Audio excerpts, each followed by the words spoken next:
Magandang hapon po sa ating lahat. Okay, supposed to be po, the presenter this afternoon is no other than Edie Glenda, but she's currently not available this afternoon, so bear with me. I will be the one to make the presentation on empowering persons with disabilities in the Philippines, a situational analysis. By the way, sino po bang hindi nakakakilala sa National Council on Disability Affairs? Meron po ba?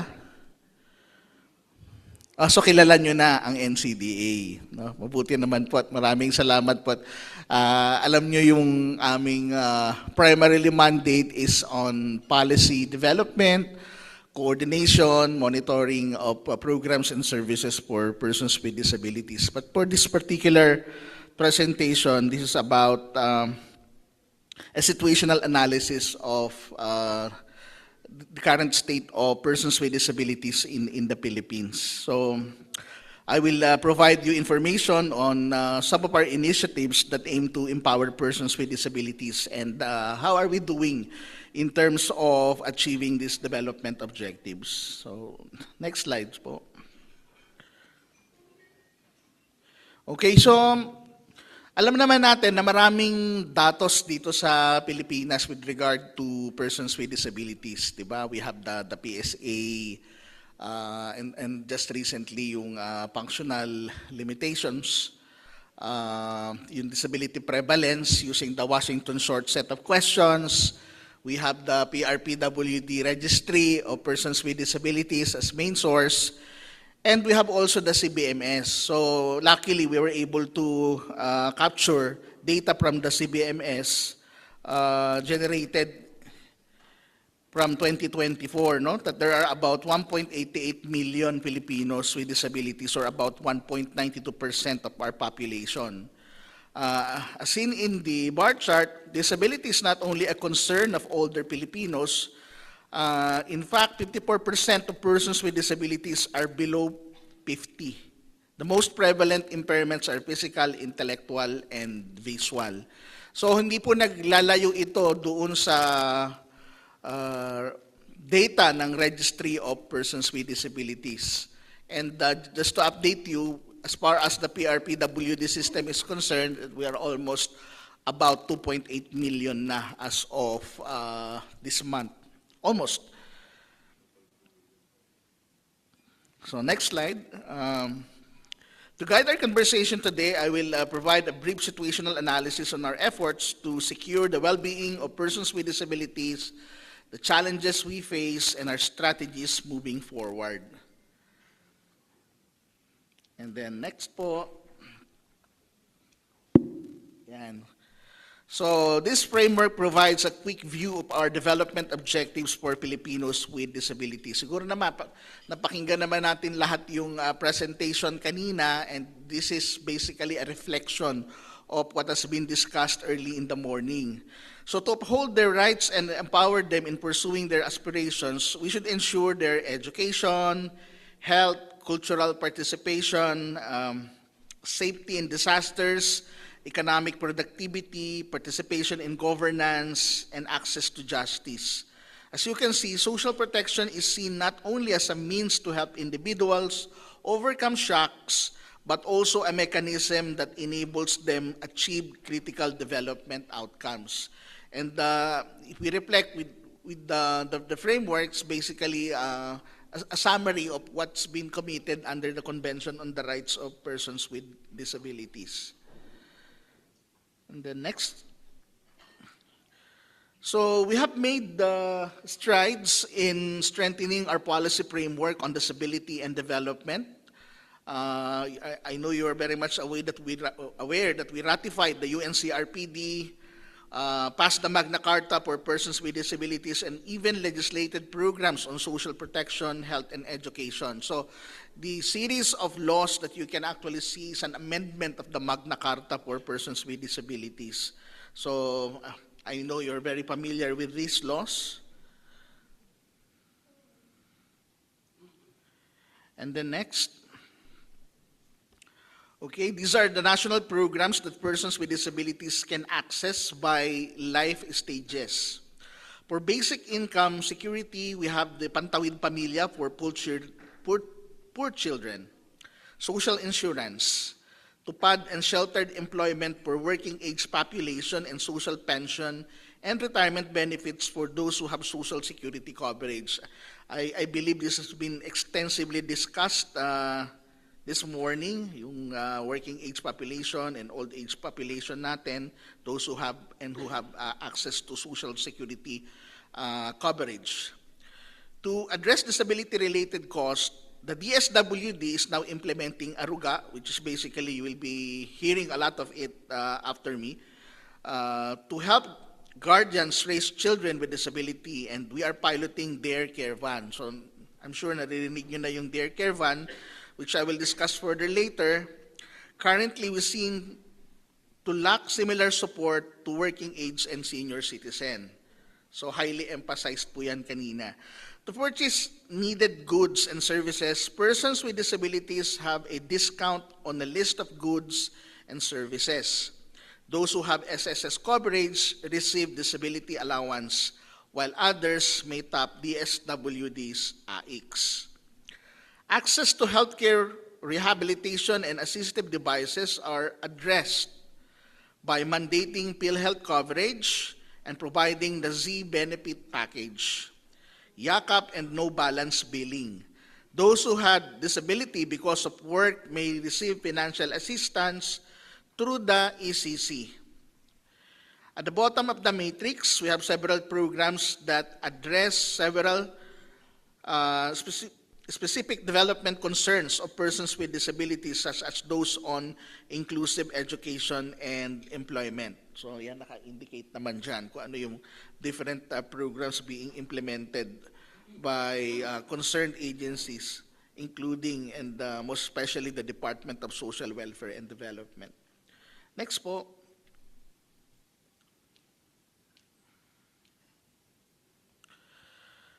So government efforts on disability are coordinated through the NCDA board and subcommittees, as well as the Regional Council for Disability Affairs, or RCDA. We also conduct activities to improve the responsiveness of government through the DCAP, or the Disability Compliance and Audit and Planning. So we have the MIL, or the Monitoring and Evaluating and Learning the Experience from the implementation of Section 32 of the General Appropriations Act. Kasi ito po yung batas na nagmamandato sa lahat ng ating ahensya ng pamahalaan na gumawa ng programa specific sa mandate ng agency para po sa ating mga persons with disabilities. And also raise disability awareness in the country. We've also strengthened our data collection, and we are continuously innovating to ensure we have programs responsive to the needs of persons with disabilities. Then next. And despite these efforts, many persons with disabilities are still struggling.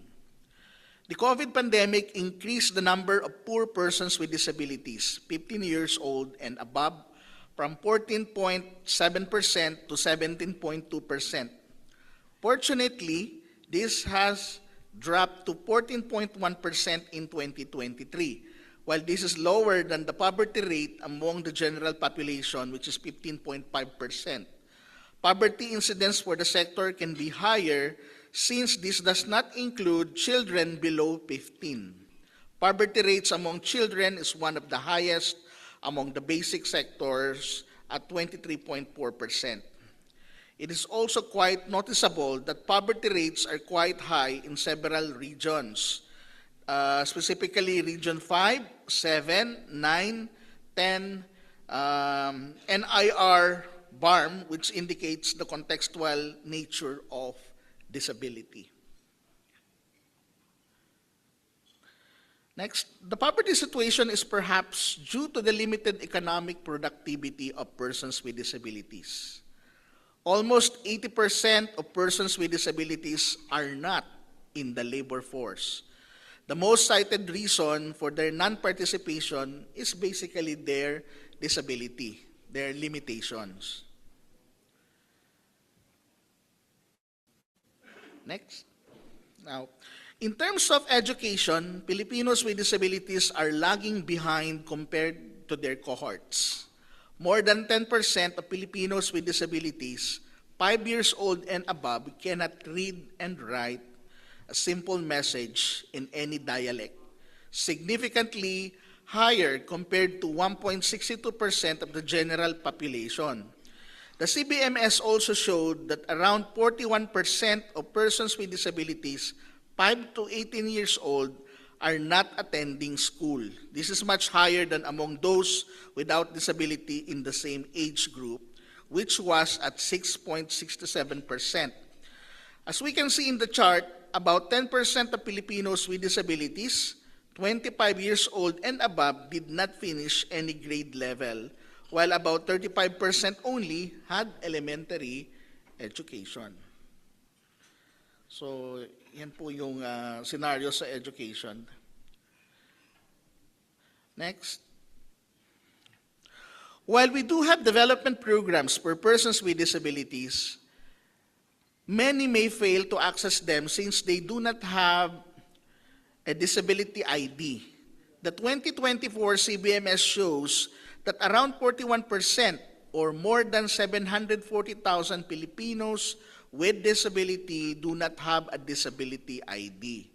Also, despite their mandated PhilHealth membership, the CBMS noted that about 1 out of 4 persons with disabilities say that they are not covered by the program. In terms of vulnerability to disaster, a 2023 study has shown that they are 2 to 4 times likely to sustain an injury compared to others. Of course, we also know that persons with disabilities are vulnerable to violence. Many still could not get their needed assistive devices and support services, and there are still significant disability-related costs. I know you can relate much to this. Next. All right. In terms of broad challenges, it includes, first, legal and policy gaps. For example, we still define disability in terms of impairment, which may overlook the contextual barriers that actually lead to the experience of disability. Some actors may also have different interpretation of policies. This is basically a reflection of the description under the UNCRPD. Our disability assessment process may be prone to abuse and fraud. Since we do not have a standard tool in assessing people's disability, it may be difficult to validate individual assessments. This may lead to mistrust on the system. Vendors doubt the authenticity of disability ID. Lawmakers raise concerns on the accuracy of data from our registry. Our registries are also fragmented and may not be used for other service providers. Third one is, we also have data gaps, which can negatively impact development planning and programming.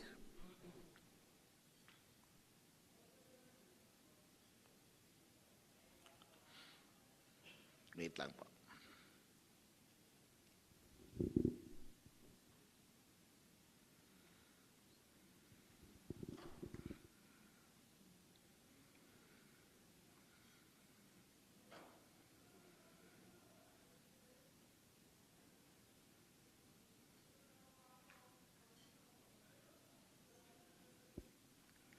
Okay, we have also data gaps which can negatively impact development planning and programming.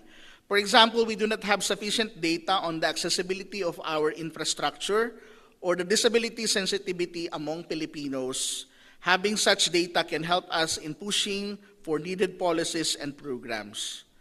Fourth, the impact of some NGAs and LGUs remain limited due to gaps in their capacities to implement disability-related measures.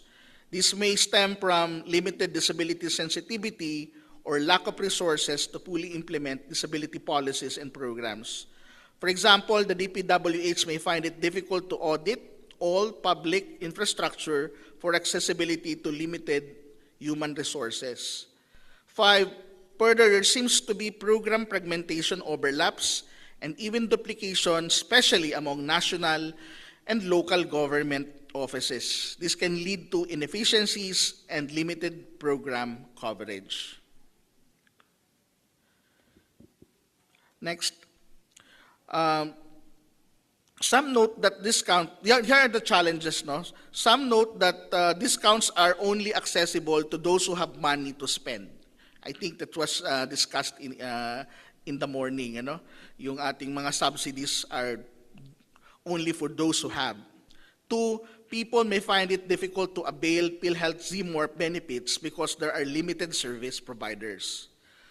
Third, relatedly, some individuals may fail to get needed assistive devices since these are not available locally. Most a lot of the assistive devices and technologies are imported. Fourth, national and local government office may provide cash support, but not everyone knows about them or how to avail them. And lastly, disability benefits may be limited to those who have SSS or GSIS coverage. So, strategies moving forward, it is clear that we have a lot to do to guarantee the freedom of Filipinos with disabilities in pursuing their aspirations. For today, I will highlight 4 initiatives that will help us address many of the concerns I mentioned earlier. Okay. So, first, we are drafting the Philippine Decade Plan on Disability. The plan will articulate our vision. It would strengthen interagency convergence, guide and harmonize our policies, including our budget for persons with disabilities, identify priority strategies to ensure the empowerment and active participation of persons with disabilities across sectors throughout the life cycle. Also, promote the participation of persons with disabilities in governance and establish a results framework and accountability mechanism to effectively implement and monitor our progress in achieving our development objectives. The multisectoral and regional consultation for the Decade Plan will start in August, and we should have the final version of the plan within the year.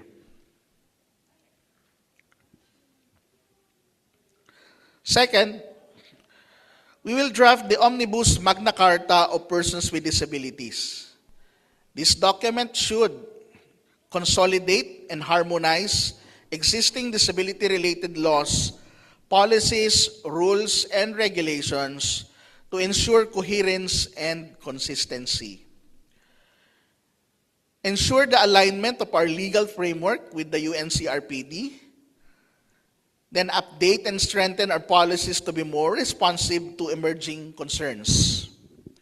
Clarify institutional responsibilities among stakeholders at the national and local levels and provide sustainable funding for disability-related policies and programs. And then we are also rolling out the Unified Persons with Disability ID to strengthen access to benefits and social protection interventions.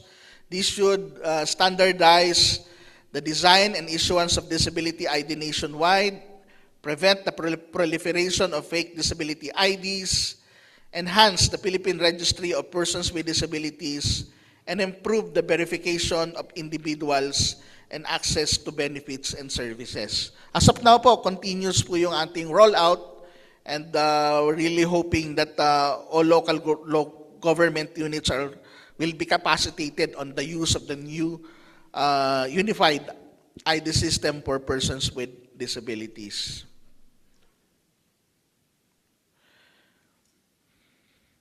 Next, we're also continuously innovating to ensure that we have programs responsive to the challenges faced by persons with disabilities.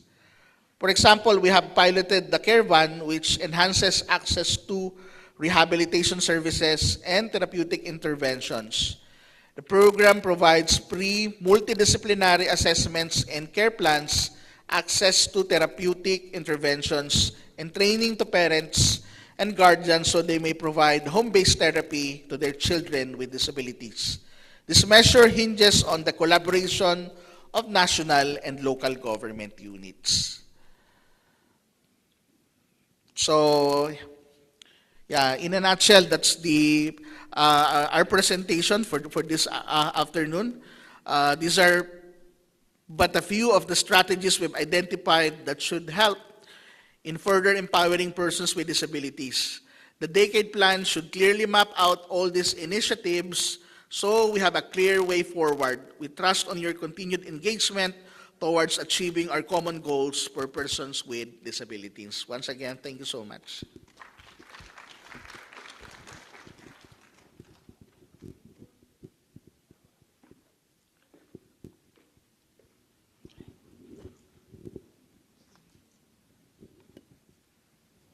Thank you so much po, Deputy Director Vidal, for that presentation. And marami po kami natutunan ng mga programs, and then you'd laid out the situation of what's going on for our persons with disabilities welfare.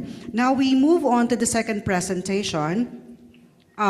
We will have Mr. Kevin Bumagat, Social Welfare Officer 4 of DSWD Social Technology Bureau. He will be presenting Project Aruga, Children with Disability Program. All right. So good afternoon, everyone. Are we still on live stream? Hindi na. Babatiin ko ho sana yung mommy ko. Okay. Nakaabang po sa live stream. But So this good is afternoon. documented, sir. No worries. Alright. We will post this on YouTube. Okay. Hello to my mom who will be viewing the video later in the US. Yan. Tumawag ho siya sa akin kanina anong oras daw yung aking presentation. At inaabangan ho niya. Alright. So, maraming salamat ho sa ating lahat. And I will be presenting this afternoon Project Aruga. This is one of the innovations that the DSWD is currently pioneering. And we co-develop Project Aruga, or the Inclusive Social Protection for Children, together with UNICEF and now with Spring. So I'm working with the DSWD Social Technology Bureau. It is it's the program development arm of the DSWD. So you might be wondering, all right, can we turn the LED on in my slide, please?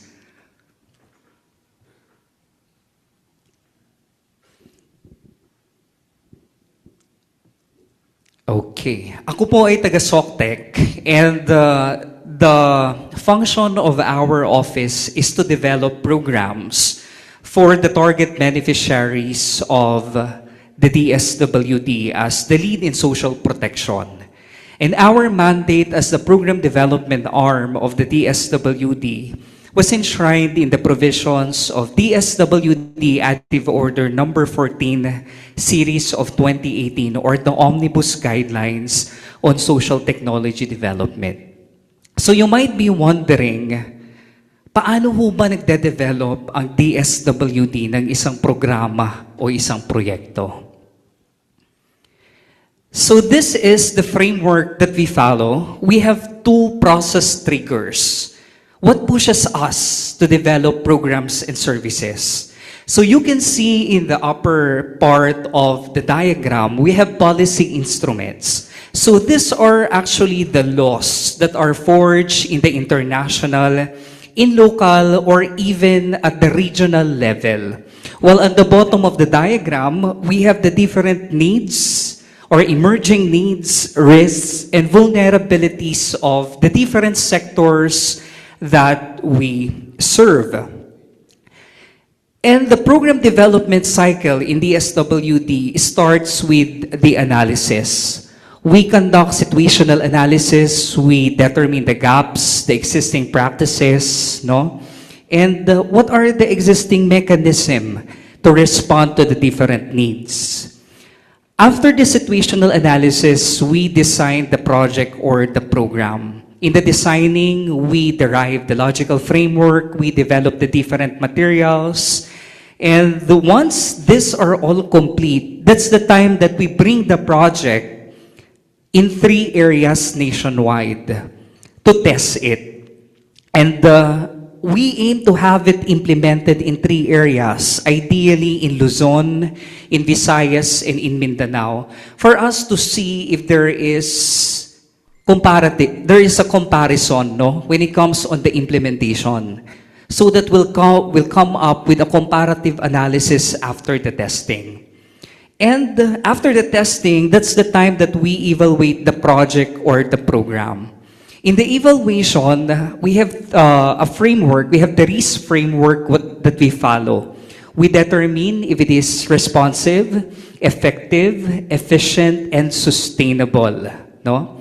And if it is responsive, effective, efficient, and sustainable, that's the time that the project or the program is being institutionalized. Ang ibig sabihin po niyan, it is the DSWD who will upscale the program for nationwide implementation. While the other track is promotion. We promote it to local government units for it to be implemented in their level. But if the evaluation tells that we did not arrive in the desired outcome of the project, that's the time that we subject the project into redesigning. And we test it again. So kung mapapansin po ninyo, it's like a cycle, no? Because in the program development process that we do in the SWD, there is a room for iteration. And all of this will gear towards our vision to improve human behavior and social functioning and the empowerment of families and communities. And throughout the process, we are guided by the following principle. It should be holistic, rights-based, evidence-based, and participatory. So lahat po ng programa na ini-implement ng DSWD, majority if not all, underwent to this process, the social technology development process. So now, ano ho ba ang Project Aruga? Well, Project Aruga is a community-based model of intervention that provides disability-inclusive social protection to children with disabilities and their families to address substantial unmet needs and provide comprehensive, package of social and health intervention, realizing client-centered, family-focused, and community-oriented approaches. So when we are in the process of developing it, when we sat down with the UNICEF, sabi namin, meron ng universal or social pension for older persons. What about those who are persons with disability? So ito po yung naisip po namin, no? Magkaroon ng isang social protection exclusively for children diagnosed with disability because this sector possesses double vulnerability. They are vulnerable because they are children. Secondly, they are vulnerable because they have or they are diagnosed with a certain type of disability. And what makes Project Aruga peculiar? The project entailed the provision of disability support allowance to the parents and or recognized caregivers of the children with disability to defray the cost of care. Dahil nakikita ho sa isang pag-aaral na ginawa ho ng DSWD and UNICEF, mas mataas po yung living expense ng isang household na merong miyembro na batang may kapansanan. So my dear friends, what are the objectives of Project Aruga? First is to enhance children with disability detection, prevention, and intervention through service provider linkages and network. Second, provide disability support allowance to address or augment the children with disabilities costs of care. Fourth is to increase access to other services. And these services would include health, education, skills development and enhancement, livelihood and employment, and social insurance, among children with disability and their families through strengthening local mechanisms. And lastly, capacitate immediate family and auxiliary caregivers to deliver home care and community support services. So for this year, we are entering the phase implementation of the project. From the previous years, or from the previous year, we are limited in 3 areas. We have Puerto Princesa in Palawan. We have San Jose del Buena Vista in Antique. And we have Santa Cruz in Davao. But for this year, we are expanding into 8 more areas. No? And we will be catering this year to 1,140 children with disabilities, including their families, specifically their parents or recognized caregivers. So these are our other sites for this year. We have Lawag City, Ilocos Norte, Ilagan City in Isabela, Lubao in Pampanga, Binyan City in Laguna, Puerto Princesa, Palawan, Sorsogon City in the province of Sorsogon, San Jose del Buena Vista, Antique, Santa Cruz, Davao del Sur, and in National Capital Region, we have Caloocan City. So, my dear friends, you might be wondering, ano ho ba yung mga iba't ibang components ng project? So, the different interventions under the project was clustered into 5. And this include the first component, we have early detection, prevention, and intervention of disability or the EDPID. Second is the auxiliary or the disability support allowance. Third, auxiliary services, family support services, and lastly, the advocacy campaign. Let's dive into the different activities under each component. For component number 1, we have partnered with NCDA for their Dear Caravan project.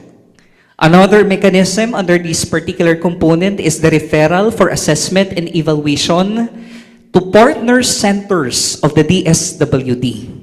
We also provide referral to Learning Resource Center of the DepEd, and lastly, referral to therapy services. Kung hindi man ho sila nakapag-avail ng services under the Dear Caravan, or to continue the intervention plan from the Dear Caravan. For the second component, we systematize proper identification, assessment, and validation of beneficiaries and the actual distribution of the disability support allowance. So you might be asking, magkano ho yung matatanggap ng bata? Alright. We have allotted a flat rate of 2,000 pesos per month that will be released on a monthly or quarterly basis. The third component is auxiliary services. Automatically, if they are enrolled under the program, they will be referred to the different services that would alleviate their current living conditions. And this intervention would include social services, health services, educational services, social insurance services, skills development or enhancement, and lastly, livelihood employment facilitation. The fourth component is for family members, specifically their parents or their recognized caregivers. We have the Gabay Magulang sessions. Well, the Gabay Magulang sessions serves as the peer support sessions of the parents or the recognized caregivers. Their parents or recognized caregivers shall likewise be referred to existing DSWD services. Example of this would be our AICS. We have the SLP or Sustainable Livelihood Program. We also have our cash for training under our Kalahi Seeds for their therapy project. And lastly, we mobilize community members to provide the home care support services to the parents or to the children with disability to ease the caregiving fatigue experienced by the parents or the recognized caregiver. For our last component, we have deployment of social behavior change communication materials. Online advocacy materials shall likewise be made available to different online channels. And of course, celebration of different disability awareness activities. All of these efforts leans towards our campaign of a barrier-free community for persons with disabilities.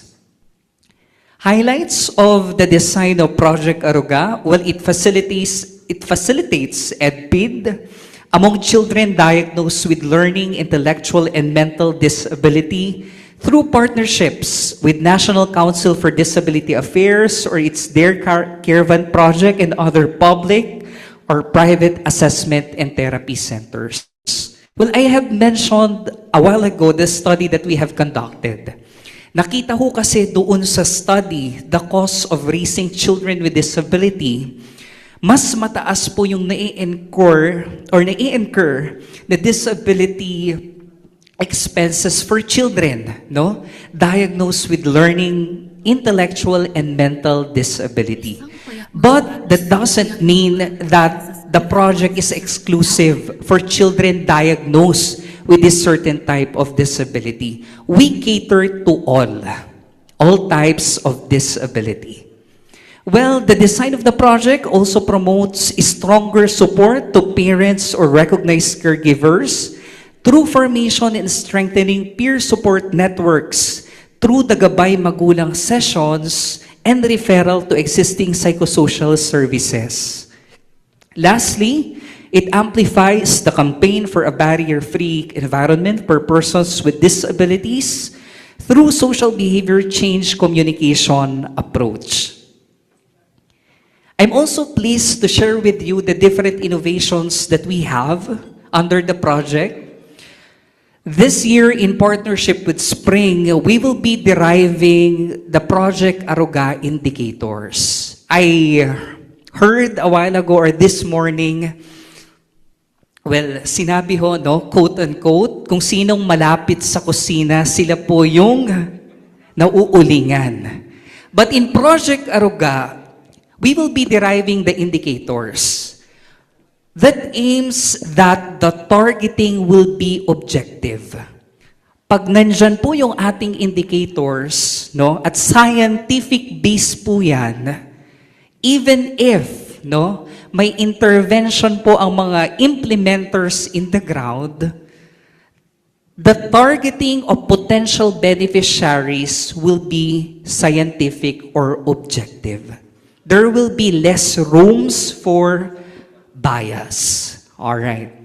And we have also developed the Project Aruga Support Management System as a tool for local government units to track, no, the progress of each client in the gamut of social case management. Third, in partnership with Spring, we will be developing the Disability Needs Assessment System. This will be the basis of the case manager to measure, nagpo-progress ba yung client, no, in the gamut of social case management. This will be a longitudinal assessment to gauge their progress so that, no, there will be a clear exit plan later on from the program or from the project. Because what we aim is for them to be empowered, no, at hindi ho sila magi-stay sa project for a lifetime. Okay. And lastly, one of the innovations that we are pioneering this year is the development of the Gabay Magulang Session Guide for implementers. This will be a structured peer support session for the parents and recognized caregivers of the children. This is the logical framework of our project. We overall, in the impact level, we contribute to the impact level of the third national plan or the fourth national plan of action for children, where all children in the Philippines, particularly the boys and girls, are not left behind enjoy their right to survive, thrive, and develop in a safe, protective, and climate-resilient environment where their voices are heard and seriously considered in decision-making process at all levels. Our outcome statement: children with disabilities are mainstreamed in the community with the support of their parents and or recognized caregivers. Under this particular outcome, we have 4 output indicators. The first, we have proper assessment, evaluation, and interventions are provided to children with disabilities. Activities under this particular output indicator would be, we have the Dare Care Van, referral to private or public service providers for assessment and evaluation, referral to inclusive DepEd learning resource centers, referral to public or private assessment and therapy centers, provision of assistive devices, provision of auxiliary services, and lastly, skills training, whether that's enhancement or development. For the second output indicator, disability support allowance is provided to eligible children with disabilities. Activities under this would be the proper identification, assessment, and validation of beneficiaries and the actual distribution of the DSA.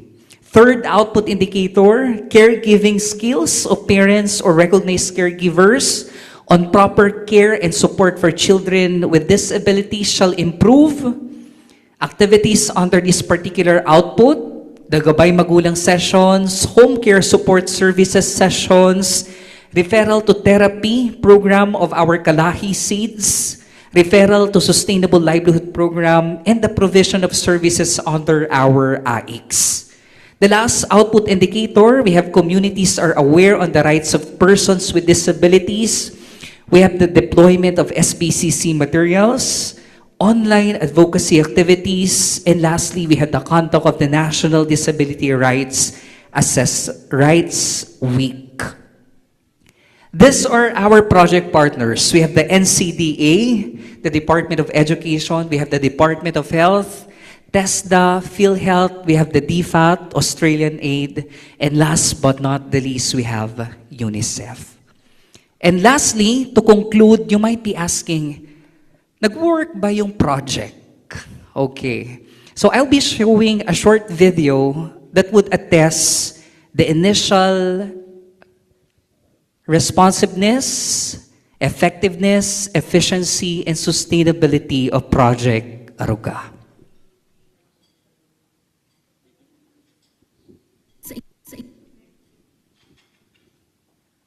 Sa isang payak na lugar sa Puerto Princesa, Palawan, matatagpuan ang isang batang may pambihirang sakit, isang kondisyon kung saan humihina at lumalaki ang puso. Tinatawag itong severe rheumatic heart disease at maituturing ng person's disability o PWD ang taong mayroon nito. Ayon sa bata na si Gidang Gina Manalo, isang kulang, malaking sa kanilang pamilya ang pagkakaroon ng malalang ramdaman ng anak dahil bukod sa hirap buhay, masakit para sa kanya naranas hirap niyang anak. Paano kalalakas ng ina ang pusong ng ina? Before dahil ang aking anak, siya po ay active na bata. Siya po ay nag-exercise sa school. Kaya nagtakana kami, unti po siyang 9 years old po siya. Kaya lang dati mo ay pandemic. Or po siya, ang beses nung napatawag sa school. Nag-start, check up po kami. Kita nga na ay differential sa heart. Bukod sa rheumatic heart, enlarging po. Sobrang sakit po sa loob na makita po na kasi po talaga akalain niyo po na yung na kailangan ito sa kanya. Ipapasalamat talaga kami. Kilala po namin ang Aruga through CSWD, mahuna po ni Ma'am Remeran, sa amin personal si Ma'am Arlene, Ma'am Coach na social worker sa sobrang laki po ng naitulong sa pamilya Aruga. Dahil po, una kami kukuha ng gamot. Pabili ng gamot na. Ngayon paano, meron ka na gamot. Emotionally, nato po kami ng cardiac arugat, sa mga amon, bisita po sa bahay, na po talaga matamas Panginoon, niya po ng wisdom, ang Panginoon na ang ating Pangulong Bumarmas Jr. Ganon din po si Secretary Richard yan, gumawa ng project. Dahil malaki po talaga ito sa mga nanay na kapalisanan. Laking bagay po sa amin na may nawa. Ito po yung tulong sa amin. Salamat. Ang project na ay malaking tulong, lalong-lalo sa mga pamilya may mga kapansakan. Ito po ibigay ng financial na para maibsan sa kanilang pangangailangan sa pangsipulang sa kanilang pag-aaral sa paglukat. At magbibigay din ng holistic pag-aaral para din sanay ang mga magulang paano nila ang kanilang mga anak bilang ma-detect na tawag natin para mabigyan ng kagaran-garan education, psychological at physical na condition ng bata. Maliban po di Project Aruga ay ang naitutulong lalo sa mga pamilya malalaya sa bayan sa kabayanan. At the same time, at ito po ay nagbibigay ng abo sa mga pamilya na hindi nakakarating sa kanila mga servisyo ng isya. Kaya po kami sa syudad po o sa pamalan Prinsesa ay malaki pasasalamat sa Project Aruga. Pagdaanin po kami na maging partner. Naasahan po namin na mga susunod na taon at lalo na po yung mga taong mas nangangailangan lalong-lalo na yung mga bansa natin ay maging beneficiaryo din po ng Project Aruga. Dahil sa DSW Project Aruga, nakatulong na may malasakit pamilya nilagyan ng panalo sa laban daraan nila ang nararanasan kapasanganan ng kanyang anak ay nasan dahil sa social services na nagkakalob ng para sa kanyang gamutan araw-araw na pangangailangan. Sa tulong ng Project Aruga, pinatatag ang mag-ina gaya na sa kanila sa Project Aruga. Marami pasyaryo nito ang maaaring marami kabansanan at pamilya ang magkakataon kung masilayan ang magandang tunay na pag-aaruga dahil sa DSD ay ulit bawat buhay kapansanan ay mahalaga. All right, thank you very much, Mr. Kevin, for that presentation. Now we have seen how the program is working for our children with disability and their families. Now, let's move on to our reactor, Dr. Gina Manalaysay, leader ng Life Haven. Dr. Manalaysay will be reacting on Director Vidal's presentation, and then I will be requesting our participants to raise their hands if they have questions for the DSWD's presentation. Diyan ka na lang. Hindi pa po. Later po. Mag-garal lang po muna tayo. Diyan ka na, ma'am. Sige. Pakita naman. Hello po, good afternoon. Dito. Ay, walang sumagot. Magandang hapon po. Magandang hapon. Pasensya na ho kayo. Medyo abrupt kasi yung pag-invite, so we were not able to ask for the ramp on the stage. So, ayun po.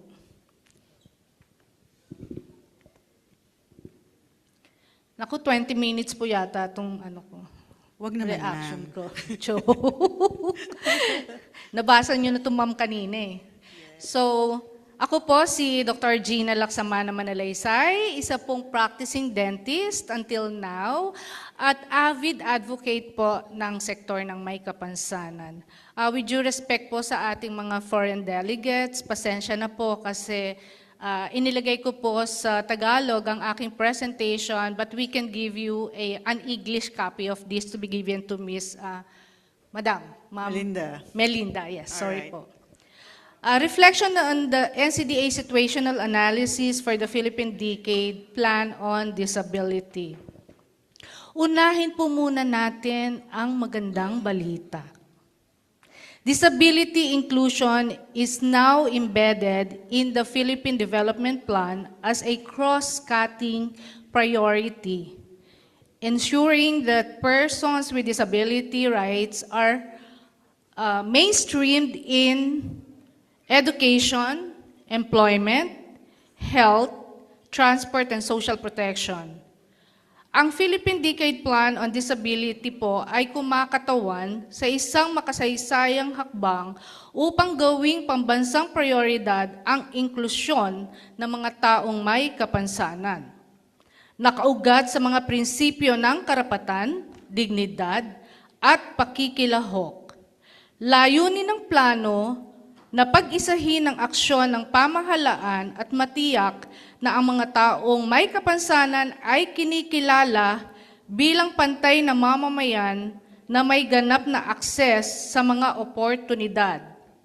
Ito ay nakalapat sa Conventions on the Rights of Persons with Disabilities or CRPD. Ang tanong po, like nasabi ni kapatid na Miss Mimi kaninang umaga, nararamdaman po ba ito? Sa loob po ng ilang dekada, hindi lang po taon, dekada na, patuloy na nakikipaglaban ng sektor ng mga may kapansanan upang maisakatuparan ng mga magagandang batas na naipasa ng ating bansa. Subalit nananatiling kulang ang implementasyon. Actually, nakasulat po dito, super kulang. So, isang malinaw na halimbawa nito ay ang Accessibility Law o Batas Pambansa bilang 344 na hanggang ngayon ay hindi pa rin lubos na naipapatupad.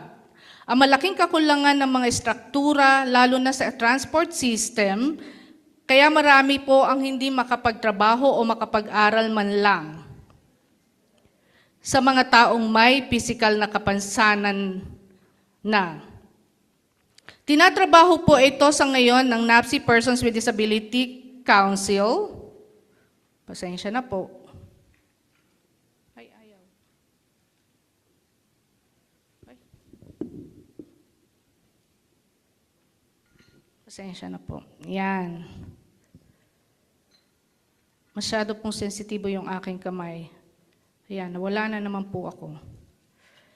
So bilang 344 na hanggang ngayon ay hindi pa rin lubos na naipapatupad. Ang malaking kakulangan ay mga structures, lalo na sa transport system, kaya marami ang hindi nakakapagtrabaho o nakakapag-aral sa mga taong may pisikal na kapansanan. Tinatrabaho naman po ito ng NAPSI Persons with Disability Sectoral Council, gayon din ang nararanasan ng mga taong may kapansanan sa pandinig, kagaya ng deaf, dahil sa kakulangan o walang nakakaalam ng sign language interpretation. At sa may taong may hard of hearing, sa pagpo-provide po ng captioning kahit man lang sa ating telebisyon o sa live events, katulad ngayon. So, sa mga taong may kapansanan sa paningin, hindi rin sapat ang kanilang nagiging sweldo dahil kailangan ng mga personal na assistant at kakulangan ng safe spaces para naman sa mga taong may kapansanan sa pag-iisip o yung mga batang may intellectual disabilities. Masakit isipin na mismong mga ahensya, with due respect po, ng gobyerno ang hindi po sumusunod sa mga batas na sila rin naman ang dapat magpatupad. Gayon din po, nandyan ang PDAW Law o RA 10,017 na mismong sektor ang nagtulak upang maisabatas. Nandito po ang isang nagtulak nito, si Mr. Art Letim, ngunit sa kasalukuyan, hindi pa rin po ito napapatupad sa lahat ng lokal na pamahalaan. Higit pang nakakalungkot na maraming nakaupong pinuno ng PIDAW sa ngayon ay wala naman talagang kapansanan. Higit pang bunga ng kagustuhan ng mga chief executive. At marami pa pong ibang batas katulad po ng RA 10524 na nabanggit po kaninang umaga. At ngayon lang po pala ni Sir. Interagency convergence. Pagko-convene muli ng interagency ng EO 417 ng Economic Independence Program for Persons with Disabilities. Sa totoo lang po, nasimulan namin to 11 years ago at sinisimulan po ulit ngayon ng NAPSI Persons with Disabilities Sector Council. Ang isang hamon dito ay ang pagtitiyak na ang mga ahensya ay hindi lamang basta nakikipag-ugnayan, kundi tunay na nagbabahagi ng pananagutan at yaman.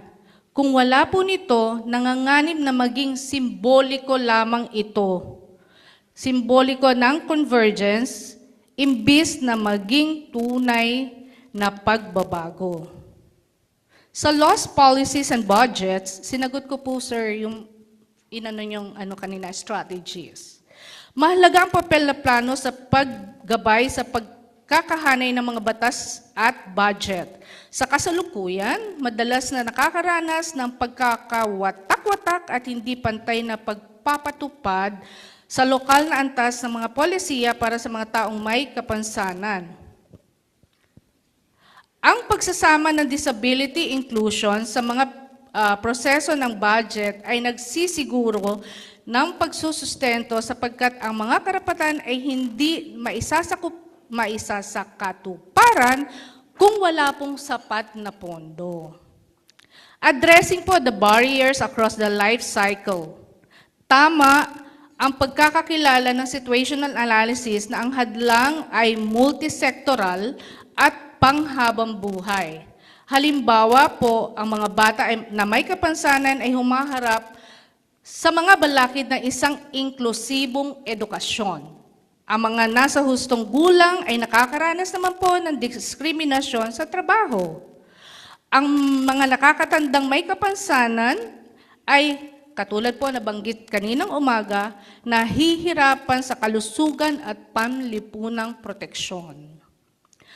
Ang paggamit ng life cycle approach ay nagsisiguro na ang mga interbensyon ay napapanahon at tumutugon sa nababagong pangangailangan. While in participation of persons with disabilities and organizations of persons with disabilities, 1 minute. Ang pagsusulong na makabuluhang pakikilahok sa mga taong may kapansanan at ng kanilang mga kinatawang organisasyon ay isang haligi ng pamamahalang nakabatay sa karapatan. Ang hamon ay paglampas sa formal o simbolikong konsultasyon lamang tungo sa kapangyarihang papel sa paggawa ng desisyon. Sana po makasama kami sa paggawa ng mga desisyon upang matiyak na ang mga organizations of persons with disability ay may impluensya sa resulta sa polisiya. Hindi lamang po nagbibigay ng inputs. We need to emphasize meaningful involvement in decision-making beyond token consultation. With results framework and accountability, hindi ko na po siya mentionin, key insights na lang po.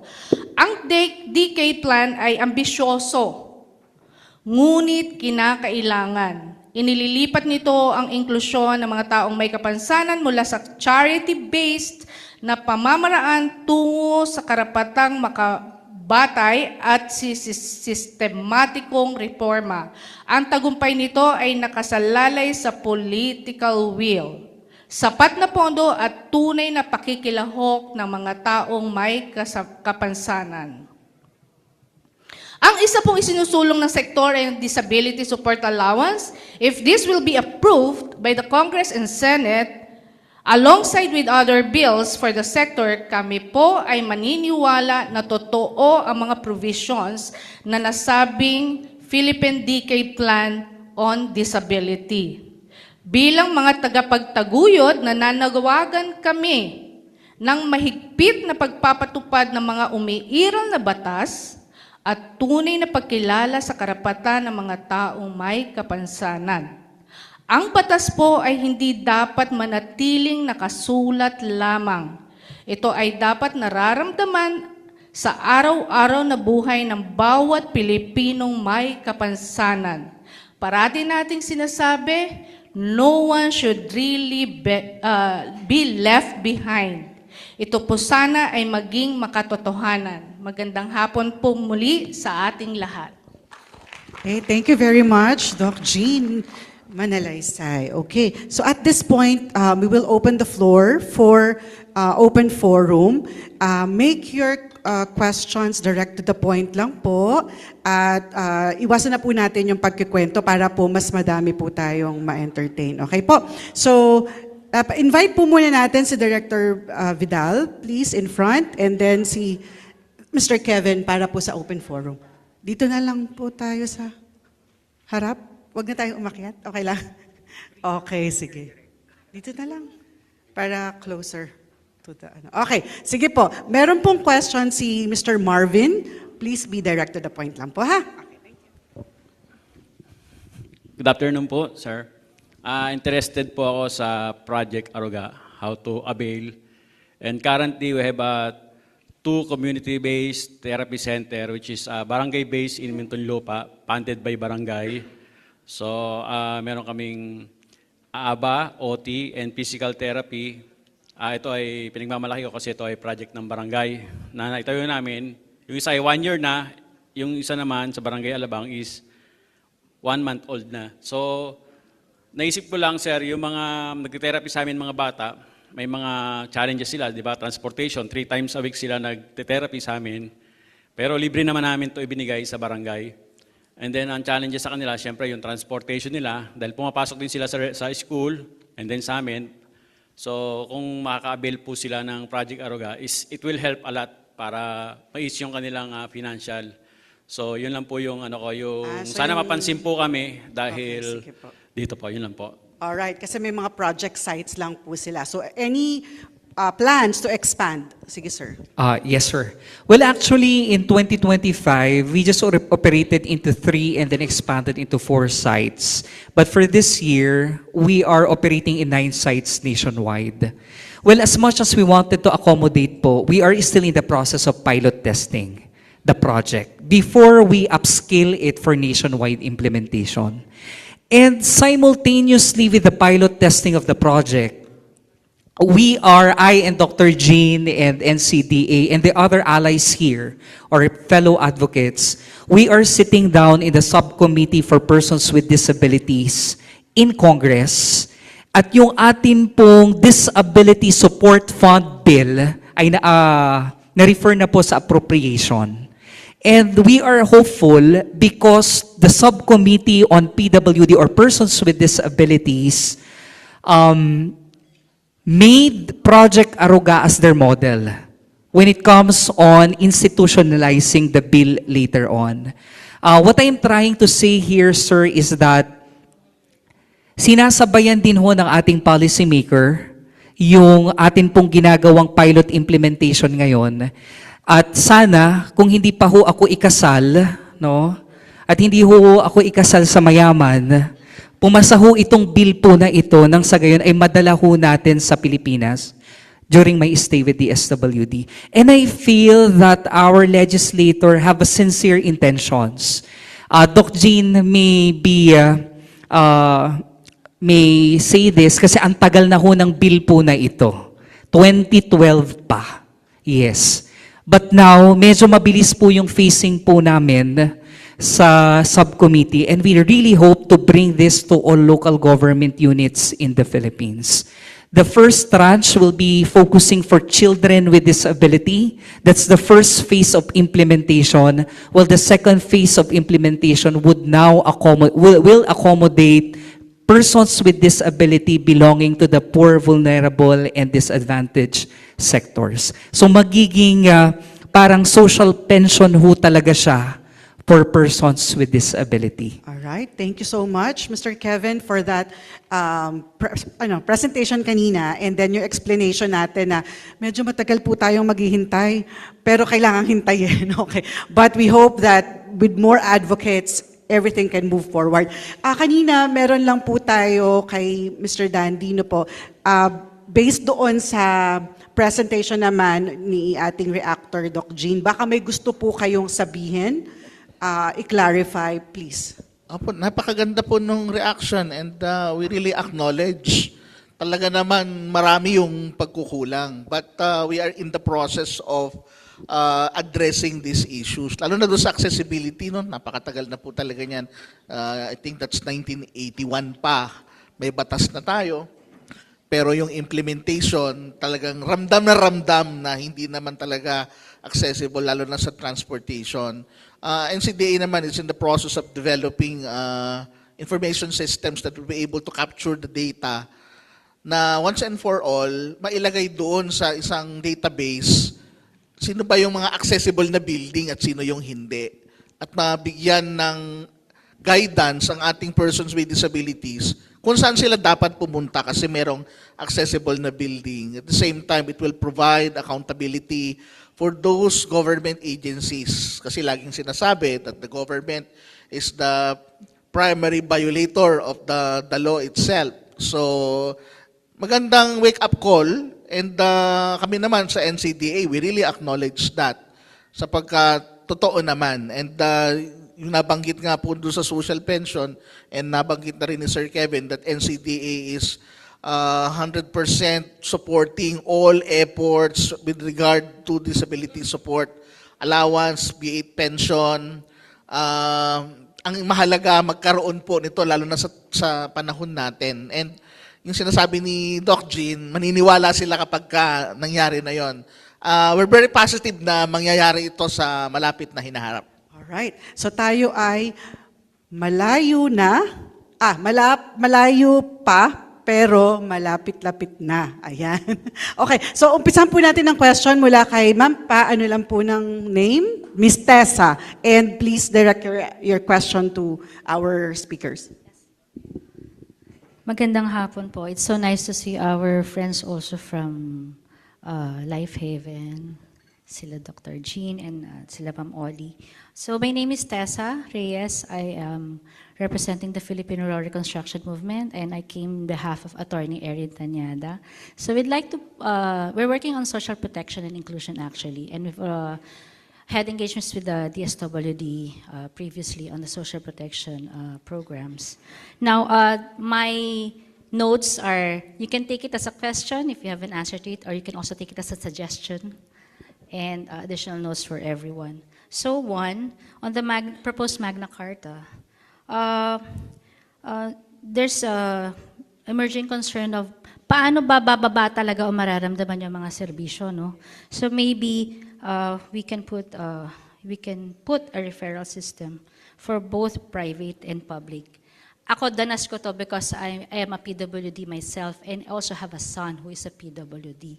And there's a gap between referring patients or to the other interventions besides the medical one. So, in my own experience, dahil private, dun sa social services na pwede sana from the government, hindi na kami nakaka-access kasi I think I don't know, I feel socially excluded because I am neither rich nor very poor. I'm in middle class. I'm made to pay for the therapy, for the assessment, etc. So when we say Magna Carta for disabled, does it cut across all regardless of income status, okay? So one, maybe we should have a referral system for the private public, which we do in other health programs anyway, because I also worked with universal universal health care, okay? And then, particularly listing and availing of the ID as a PWD. Marami pong unlisted and uncaptured. And then, what is the government augmentation in terms of mapping the, parang we need to map the service providers so that we would know, but both private and public or government, where to augment, okay? Because we are representing the CSOs. We want to help government, of course. And then, for the allowances, again, is it regardless of income status? Because even if we have jobs like me, it's still unpaid care work, and we really need your help, especially the mothers are most of the time the ones left to care for either the elderly, the disabled, or the children. And then, sana ma-consider din yung regulation of fees for services because sobrang mahal ng assessment, sobrang mahal ng therapy. We have to line up sa mga centers, tapos isang buwan lang yung binibigay na gamot. In the next 3 months, after 3 months, mababalik yung pasyente. Pero isang buwan lang, babalik-balik ka. So may cost to claiming the supposedly free medication. And then, again, I'll go back to the unreported cases because of the barriers on identification. Where do we catch? Is it in the school? Is it in the community and magre-rely tayo sa BHWs to capture this data for us? Is there a way for the LGUs from the national to the local to actually capture data by, I don't know, a simple form or an addition to the forms already existing in the LGUs to actually get the data from families, for example, when they register for cedula o kaya kukuha ng, I don't know, mga maglalakad ng mga permits sa munisipyo, meron na agad capture form doon na, may pamilya ka bang disabled?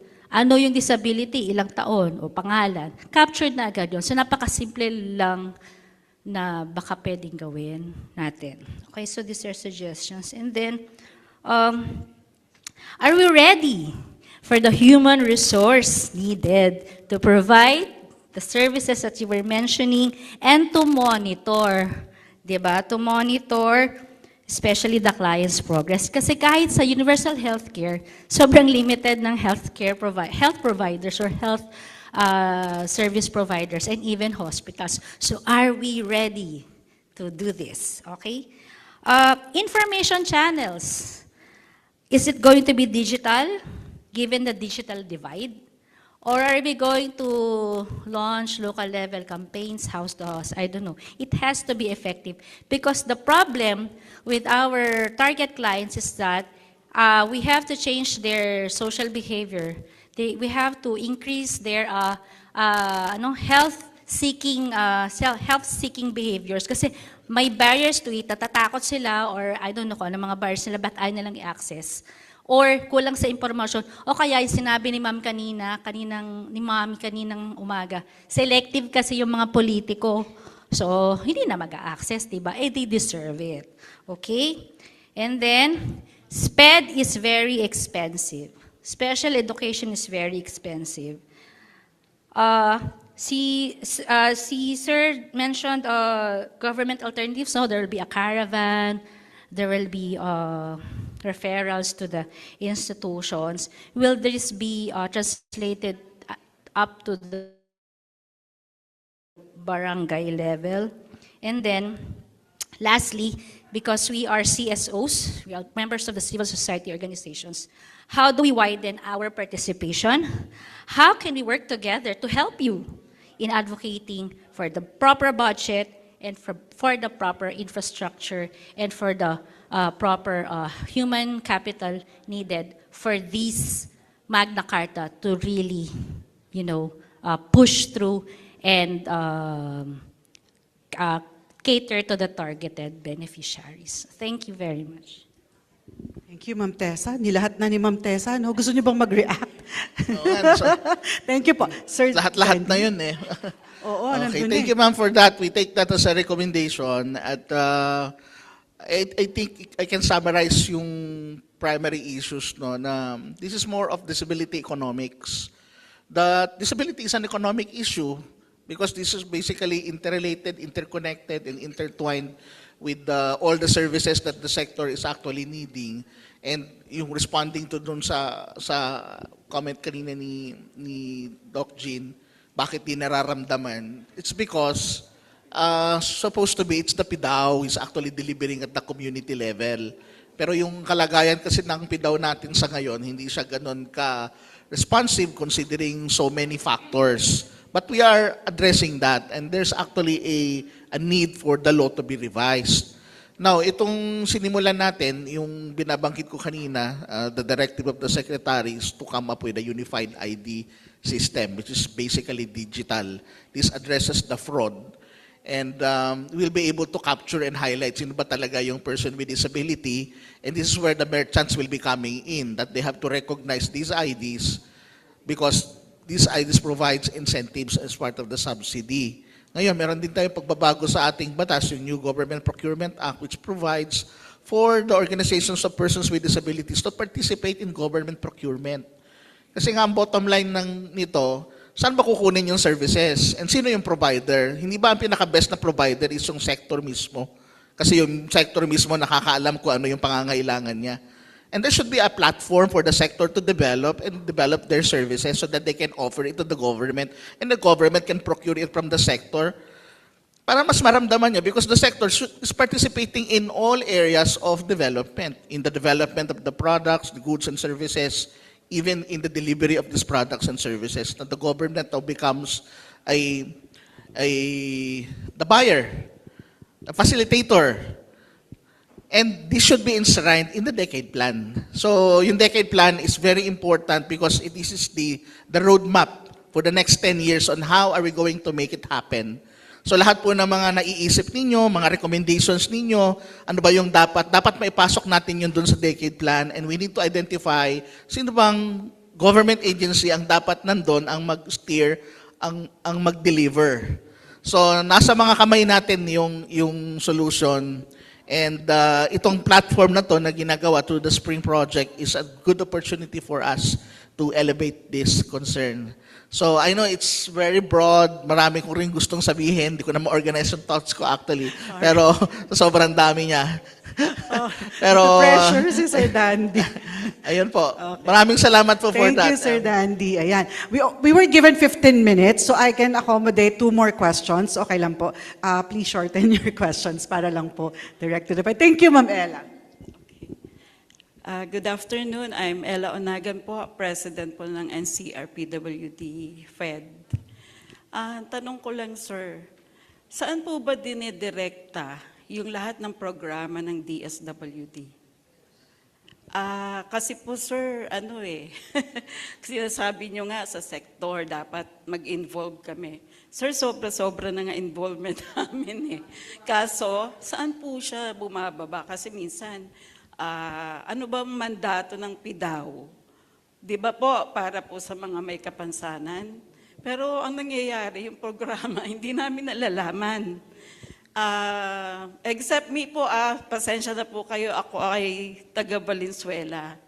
So, isa pa po yun sa tanong ko, ano po yung difference ng Aruga project doon sa therapy program na nasa amin ngayon sa Valenzuela?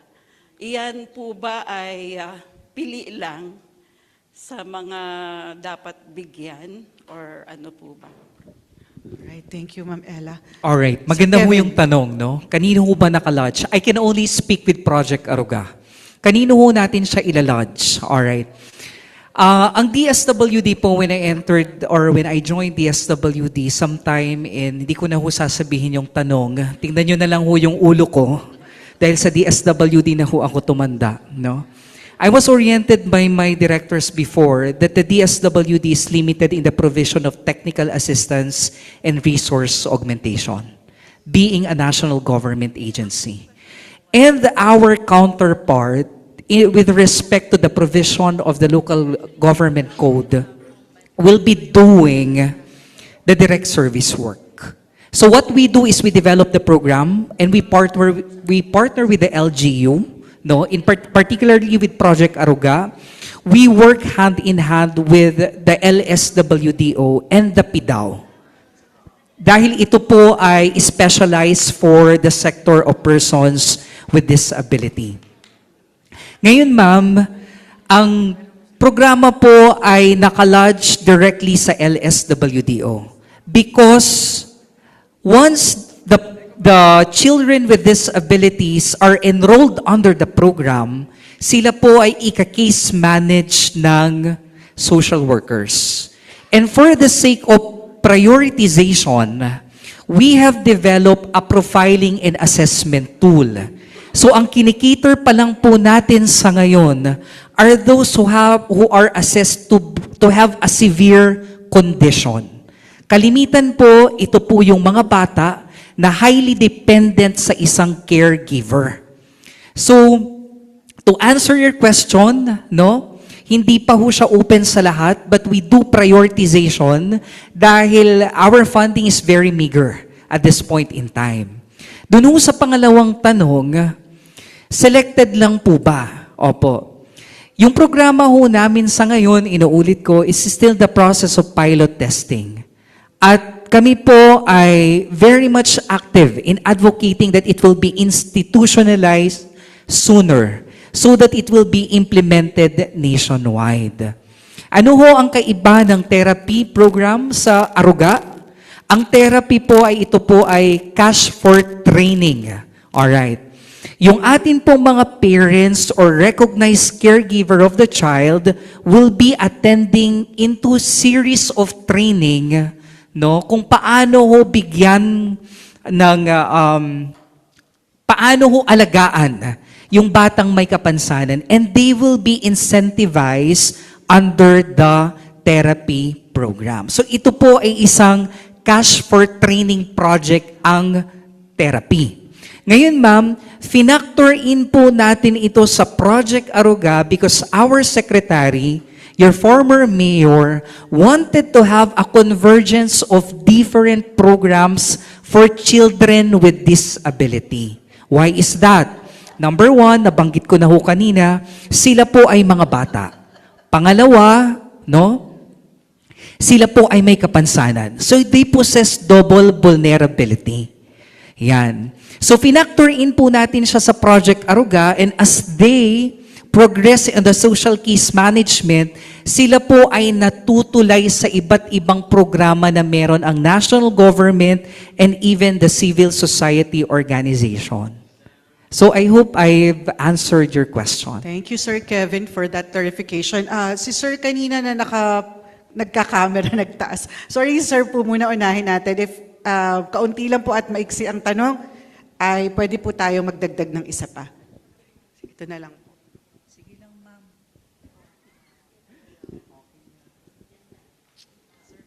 Magandang hapon po sa lahat. Salamat po, ma'am. Salamat po sa pagkakataon na makasama po dito sa forum. Meron lang po akong specific suggestions po na kung pwede pong isaalang-alang. Patungkol po sa data, kasi nabanggit niyo po kanina sa Dande na meron tayong gaps sa data. So, bilang galing po sa IT sector, kung pwede po sanang i-integrate natin yung data ng PSA at saka DOH para po magkaroon tayo ng integrated database sa disability. Sa TESDA, meron silang ginagamit na nila ngayon. Meron mga scholars, di ba? Pero meron silang kinukuha na data sa PSA. So, dahil integrated yan, konti na lang yung mga applicant scholars na data. Tapos, pag nag-match, lalabas yun sa database ng scholar ng TESDA. Meron pong ganung integration. So, for awareness lang po, kailangan lang po doon pumasa kayo doon sa parang hacking test nila. Yung sarili ng system, dapat pumasa naman sa DICT, yung Department of Information Communication Technology. So, pwede na po silang kausapin, PSA, DICT, para ma-assist po kayo, ma-integrate. Para hindi na po tayo, pupunta ako dun sa LGU, panibagong, diba? Pero kung dala ko yung aking ID, national ID, at kung integrated yan dun sa Unified PWD ID, isa lang, andun na lahat ng data. So, kausapin po natin. Pangalawa po, at ito ang medyo pagpaumanin po sa DSWD, ako po personally ay hindi pabor doon sa Disability Support Fund. At ito pong Project Aruga, hindi para sa akin lang po, hindi ko po, personal ko mong opinion na hindi siya social protection as a right, kundi panibagong social welfare program na naman. Kasi, kamukha po namin, may kapansana kami sa pandinig. Sa presentation po kanina, doon sa log frame niya, sa logical framework, buong lahat ng bata na may kapansanan. Pero yung talagang delivery na, doon lang sa may learning, psychosocial, mental, nandun nakafocus eh. So we run the risk of segregation, of exclusion na naman, instead of total social protection. Di po ba? Eh, meron pong binangkat dyan na makakaroon silang disability allowance. May sinusulong po kami dun sa Congress na ganun din po disability support allowance, 2,000 monthly. Tapos meron naman ganitong disability support fund. Eh, konti lang mo yung pondo natin, di ba? So, pero yung sinusulong po na DSA ng disability sector, lahat po makikinabang. So, kung talagang yung bata o matanda, o ano man, kung meron talagang significant disability, yung lahat ng benefits na binanggit sa Aruga, pwedeng makuha. Kasi sa presentation po, meron namang ICS, di ba? Yung individual in crisis. Parang yung mga project components niya, kinuha lang natin sa ganitong mga agency, existing projects, tapos pinangalan natin na Aruga, tapos puponduhan na naman natin na limitado lang, ayon sa admission ngayon. Samantalang yan ang disability support allowance, nationwide po ito, meron talaga siyang time frame na first, meron siyang phases, hanggang sa lahat ay makikinabang, hindi lang mga bata. Although mahal natin ang mga bata, priority natin ang mga bata. But, hindi siya yung social protection na nasa isip po namin personal ko, hindi siya. Another social welfare program po siya. Not really social protection and inclusion. Kasi, hindi siya, ewan ko po, basta, kaya aralin na lang po muna na review of literature, social protection. Kaya lang po sa akin, sir, pag paumanin niyo po, personal lang pong opinion, sana isalang-halang niyo po. Thank you, sir. Thank you so much, Sir Vincent. So, with that po, nandito na po kasi yung mga kasama natin. So, nandito naman po yung ating mga resource person. Pwede nyo po silang lapitan later kapag po meron po kayong mga katanungan. Ano po? And then, sorry ma'am ha, kasi po ay nandito na po yung mga kasama natin and we have to go to the plenary na po. And we want to thank everyone for your active participation. Marami po tayong natutunan ngayong hapon na ito. At ang pinaka-importante po ay decades long na po na problema paulit-ulit. The programs of the government is fragmented like what has been discussed, and yung mga targeting system po natin, gaya na nabanggit si Sir Art kanina, may mga layers, multiple layers that affects an individual na hindi po pwedeng one size fits all ang atake natin lagi. So with that po, thank you so much po for the opportunity of moderating this session, and we are now going to the plenary session. Thank you po.